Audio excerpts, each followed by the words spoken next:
महानायिकाओं और महानायिकाओं को नमन करते हुए आप सभी साथियों को जय जवाहर जय मूलवासी। साथियों, आज का जो यह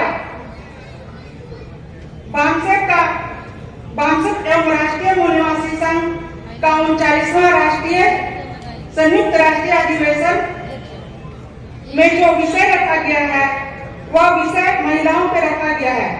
संविधान द्वारा प्राप्त मौलिक अधिकारों को बचाने के लिए महिलाओं का राष्ट्रीय स्तर का संगठन होना अनिवार्य है। एक गंभीर मंथन। सबसे पहले मैं अपनी महिलाओं को आज के दिन 25 दिसंबर को महामानव डॉक्टर बाबा साहब अम्बेडकर जी ने जो मनुस्मृति जलाई थी, मनुस्मृति दान की आप सभी महिलाओं को बहुत बहुत शुभकामनाएं।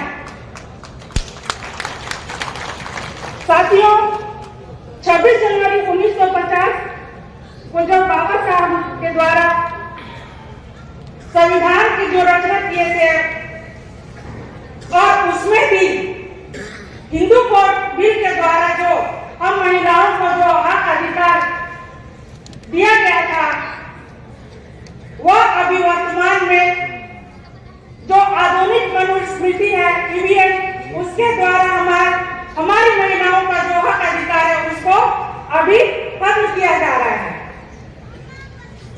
और यह अधिकार वो लोग बहुत आसानी से हमारे हक अधिकार को खत्म कर सकते हैं, क्योंकि जो अभी हमारे पढ़ी लिखी महिलाएं हैं, अभी उनमें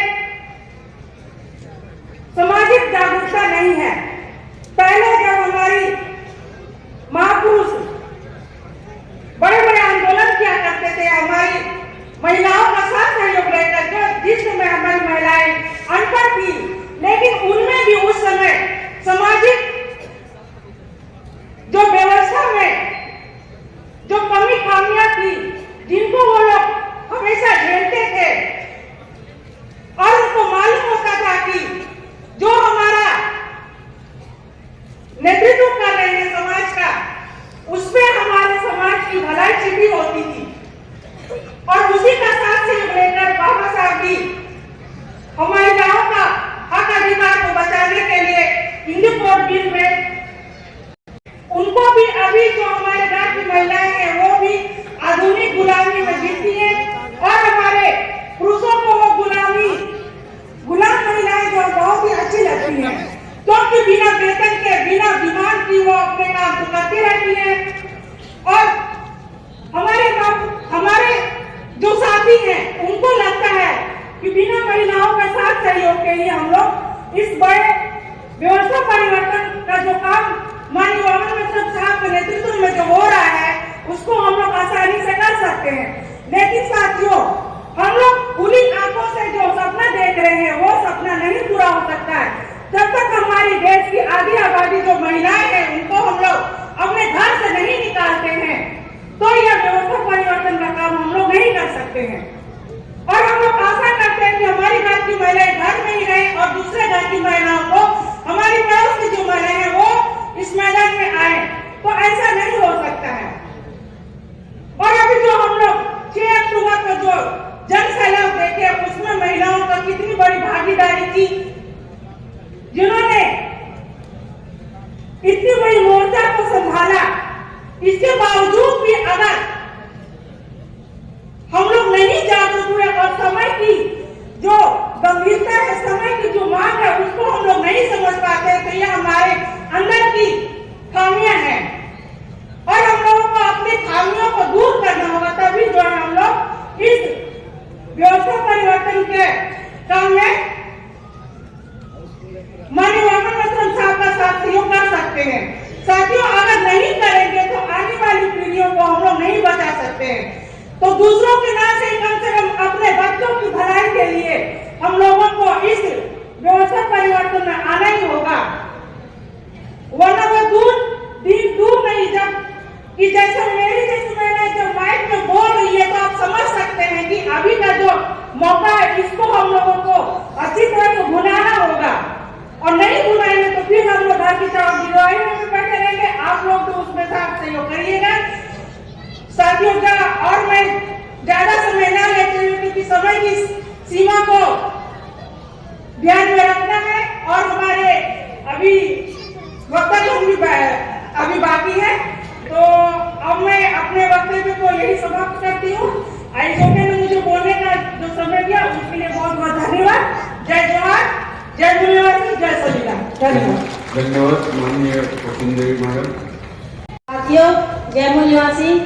आज इस मंच से मैं, इस राष्ट्रीय स्तर के मंच से मैं अपने सभी महापुरुषों और महानायिकाओं को नमन करती हूँ और इसके साथ ही मैं वामसेप के राष्ट्रीय अध्यक्ष, भारत मुक्ति मोर्चा के राष्ट्रीय अध्यक्ष, हम बहुजनों के महानायक, जननायक माननीय वामन मेश्राम साहब का भी धन्यवाद कहना चाहूंगी कि उन्होंने मुझे इतनी बड़ी मंच में अपनी बात रखने का अवसर दिया। इसलिए आज मैं माननीय वामन मेश्राम साहब का मैं धन्यवाद कहूंगी कि जिस महिला को बोलने की आजादी नहीं थी, जिस महिला को घर में सिर्फ एक काम वाली के तौर पर रखा जाता था, आज उस महिला को इतने बड़े मंच पे खड़े करने का श्रेय अगर किसी को जाता है तो हमारे राष्ट्रीय अध्यक्ष माननीय वामन मेश्राम साहब को जाता है।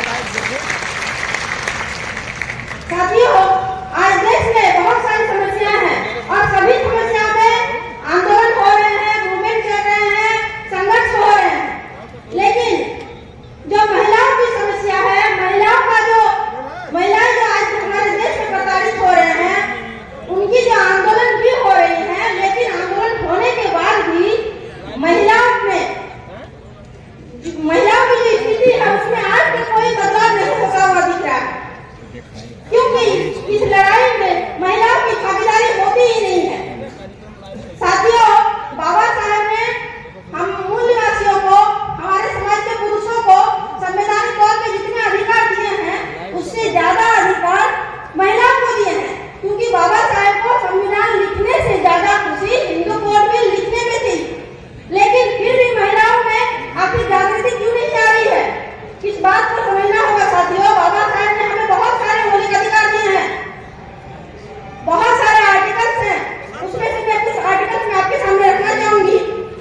आर्टिकल 15 में महिलाओं के साथ किसी भी सार्वजनिक स्थलों, तालाब, मार्केट, दुकान, शॉपिंग मॉल, कहीं पर भी उनके साथ भेदभाव नहीं होना चाहिए। आर्टिकल 16 में महिलाओं को नौकरियों में समानता मिली। आर्टिकल 19 में हमें बोलने का अधिकार मिला।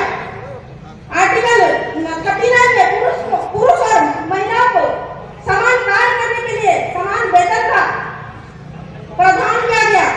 आर्टिकल 42 में प्रस्तुति के लिए, यानी कि जो महिलाएं ऑफिस में काम कर रही हैं, फैक्ट्री में काम कर रही हैं, उन महिलाओं को छुट्टी देनी चाहिए। इस तरह का प्रावधान हमें संविधान से दिया गया। आर्टिकल 51 में महिलाओं को सम्मान होना चाहिए। साथियों, इतने सारे अधिकार होने के बावजूद भी महिलाओं की जो स्थिति है, महिलाएं जो गुलाम थी उससे ज्यादा आज महिलाएं गुलाम होती जा रही है। आखिर इसका कारण क्या है? इसका अगर आप कारण खोजेंगे तो आपको पता चलेगा कि हमारी महिलाएं, उसमें से भी पढ़ी लिखी महिलाएं, उसमें भी ज्यादा पढ़ी लिखी महिलाएं इसका कारण है, क्योंकि बाबा साहब के संविधान के बदौलत, हिंदू कोड बिल के बदौलत आज वो पढ़ लिख के ऊपर तक तो जाती हैं, लेकिन एक भी ऐसा काम नहीं करती दिख रही है जो संविधान को बचाने में होना चाहिए। वो आए दिन मनुस्मृति को आगे बढ़ाने का काम करती हैं, जिस मनुस्मृति ने महिलाओं को भोगने की वस्तु कहा, जिस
घर से तो सपोर्ट होना चाहिए।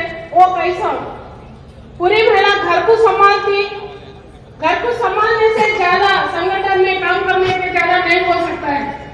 संगठन में काम करने से संगठन में महिला को जोड़ने के लिए बहुत अच्छा तरीका से काम किए तो संगठन में अच्छा कर सकती है।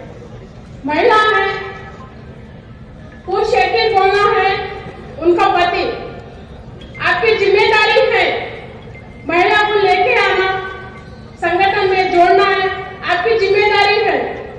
ये बोलने से महिला को बहुत बड़ी ताकत मिलती है, उन्हें काम करती है, बाहर जाने के लिए डरती नहीं है, उन्हें अच्छा से बात भी कर सकती है। पूरी महिला ये काम करने के लिए मैं पूरी महिला को एक मैसेज देती हूँ।